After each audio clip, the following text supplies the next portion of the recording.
Good day mga boss, mag-update ako ngayon sa mga amplifier speaker ni Japan Surplus Bigayan kasi may presyo na at open na po sila ngayon. So ito, 160 watts, 8 ohms, bali 13,500 po yung presyo nila. So pares na yan mga boss nyo, arrival ni Japan Surplus Bigayan.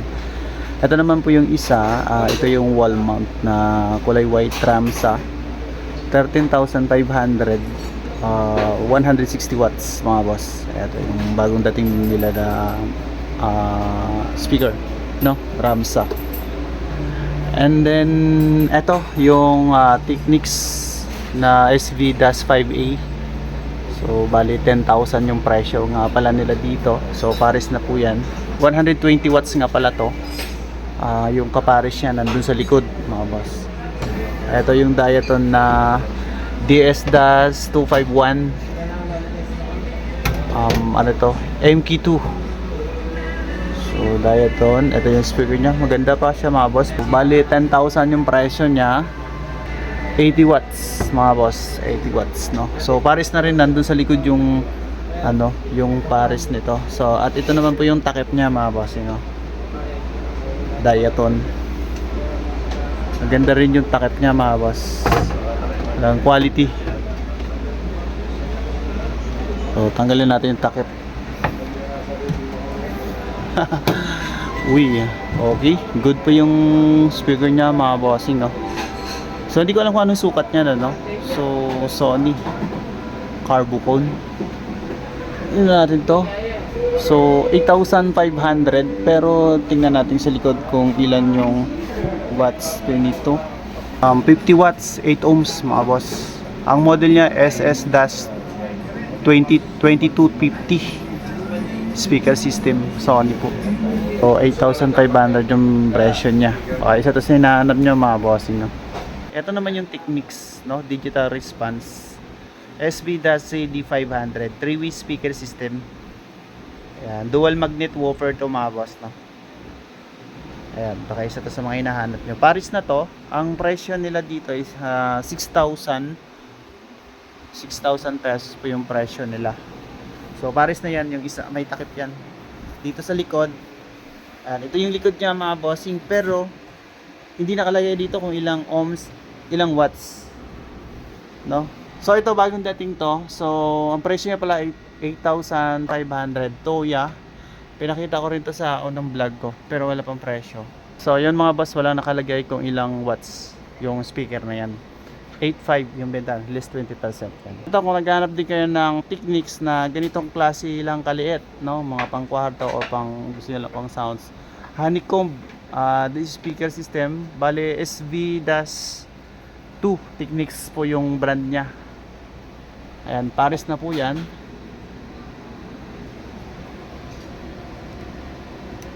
So ayan yung ano, presyo niya boss. May presyo na yung Yamaha na speaker. Okay, buksan natin.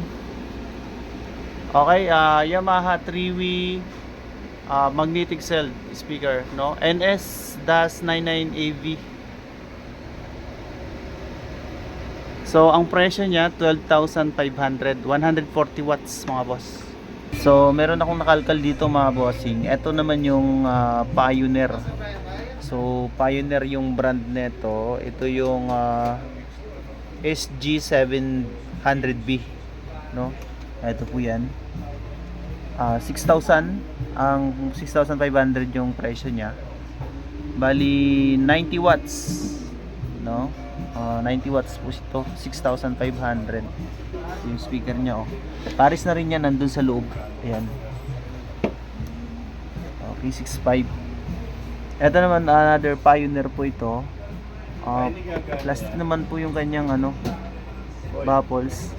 So SG-G720B. Pero okay. Okay siya. So magkano presyo nito? 6.5 din. 90 watts mga boss, Pioneer yan. So less 20% nga pala yan mga boss ha. So dito na tayo sa mga amplifier mga bossing no. So, para sa mga naghahanap ng integrated na amplifier, Sansui CX 507i. So ayan, 15K ang presyo nila pero less 20% to, no? Ayan, less 20%. Ito yung sa likod niya, mga bossing.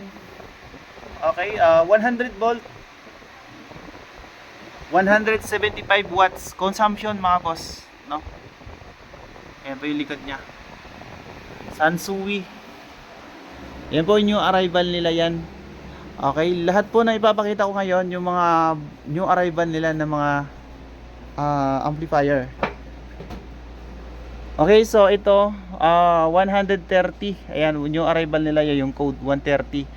So ito, Pioneer stereo receiver. Baka isa ito sa mga hinahanap nyo, yung SX-414 85 18 watts consumption, mga boss. Ayan, receiver. Baka na isa ito sa mga hinahanap nyo.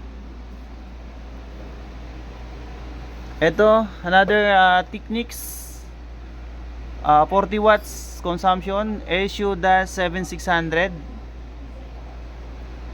8,500, no? Less 20% yan, mga bossing. So ito, pareho lang to, yung model nya, ASU-7600 then. So same price lang din sila. Itong sa baba, Treyu, 40 watts consumption, model KA-3100, bali 7,500 to, mga bossing. Okay, 60 watts consumption, 100 volt. Ito, Technics na ASIO-3200. Yan, 3200. 85, less 20% po yan. Ito naman doon sa mga nag-comment po ng Pioneer, naghahanap po ng 5.1 na pang home theater. Meron po dito dumating 150 watts consumption, 12.5. Pioneer po, mga boss. Ayan, mga naghahanap po ng home theater dyan. And another pong Sansui integrated, no? EU CX 607XR 95 ang presyo nila, less 20%. Yan, 105 consumption watts, 105 watts consumption. Ayan po, Sansui. Okay, yung iba na yan, mga boss, nakaraan pa yan, hindi mga new arrival. Yung 130 lang, yan ipapakita ko. Okay, so ito 130 Integra na solid state amplifier, stereo amplifier, 40 watts consumption. Ano to? OQ yung brand, Integra A-755 MK2. Yan, isa sa mga hinahanap nyo, mga boss. Ito, 10,000 ang presyo, less 20%. Okay, ito, tested okay, 75 watts consumption, Denon yung brand, PMA-390. Ayan, isa ito sa mga hinahanap nyo, 4,500, mga boss. Ito yan. Ito, Yamaha, 75 watts consumption, 10,000. Okay, home theater, mga boss. Baka isa sa mga hinahanap nyo. Model po nito ay DSB AX430.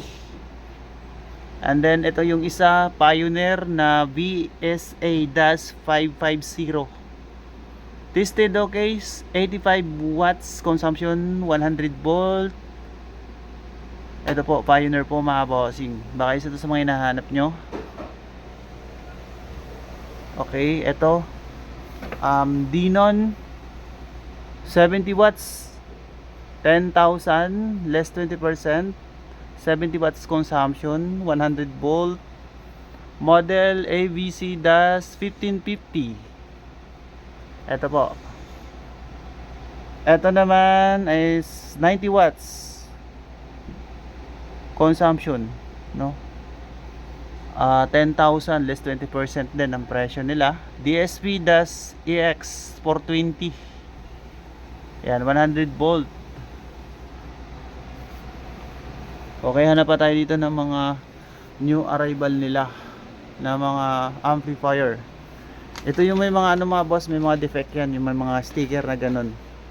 Mga as is kasi dito ang bintahan nila, kaya kung ano yung pag dumating sa kanila, yun na yun.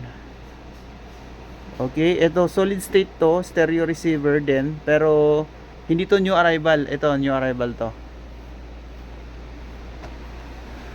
Okay, ito sama ko na rin to mga boss. Ayan, ito para dun sa naghahanap ng AM FM stereo tuner, FT-360. Ayan po, 25. Ayan, EM90, FM90 pala, sorry. Pero may EM na yan. Ito 2000. Ayan ang model. Ayan po yung model nya, 2K. Ito naman, ganun din mga boss, 2K din yung presyo nila. Ayan, AM FM FM90. Good naman po siya, 2K yung presyo niya. Less 20% pa yan mga boss ha. Ito may ano to, may sira to mga boss, may sira yan. Ito meron din sira to. Marami pa po dito, kaya lang okay, ito new arrival to. Treo integrated amplifier model KA-3100. Ito po yan, 7.5 less 20%, 30 watts consumption, 100 volt, 50 watts. Ito naman po, TA-2650. Okay, 7.5 less 20%. Ayan, integrated po yan mga bossing. 50 watts consumption, 100 volt. Okay. Ito, good na po to mga boss, 20 watts consumption. 6.5 yung presyo niya, pero kulang lang to ng knob. Ito, natanggal yung pinakabilog niya. Pero meron pong natira dito. Ayan, ito lang yung natanggal. Pero good naman po yan, ibig sabihin gumagana siya. Ito lang yung knob yung problem dyan. 6.5 mga boss, no? 20 watts consumption, 100 volt. Pioneer po, SA-6300 SA-6300. Ito naman, ito mahal to. Kahit sa mga ibang Japan surplus mga boss, nakita ko to na mahal talaga siya. So Diaton 4 channel receiver to, CD, 12,500. Ito po. Okay. Ayan po, 65 watts consumption. Okay. Ayan po, Diaton po siya mga boss na 4 channel receiver. Ito AVC-1850 Denon, 130 watts consumption, 100 volt. Ito 12,500 yung mga presyo nila. Okay, ito pa, 200 watts consumption, 100 volt, 13,500. Denon yung brand, EVR-1801. Yan po. And then need ito Denon, no, 15,000 ang presyo nito. Denon na multi-zone. Okay. Okay, 250 watts consumption, 100 volt. Ito po yan. Alright, so ito mga boss, baka isa to sa mga hinahanap nyo. Ito yung 2 channel power amplifier nila, 7,500 Ramsa yung brand. Ayan, ito po. Okay, baka naghahanap kayo ng 2 channel power amplifier, WV-9110. Ayan. So Ramsa ang brand mga boss. Okay, sa mga naghahanap po ng power amp na Japan surplus, 2 channel mga bossing. 7.5. Okay, sama ko na rin to mga bossing. Baka isa to sa mga hinahanap nyo. FM, good naman po siya. Okay, ang price, hindi na pala to. Nabili na pala to. Okay, ito may isa pa. FM90. So, baka naghanap kayo na yun. Panasonic yung brand, 1,500, no? Okay, ano to? National na, 30 volt. 5K yung ano nila, oh. May to, FM90. Tama ba? Okay. Oh, may 20 volt na siya. Meron pa siyang radyo. Okay, 5K yung presyo, less 20%.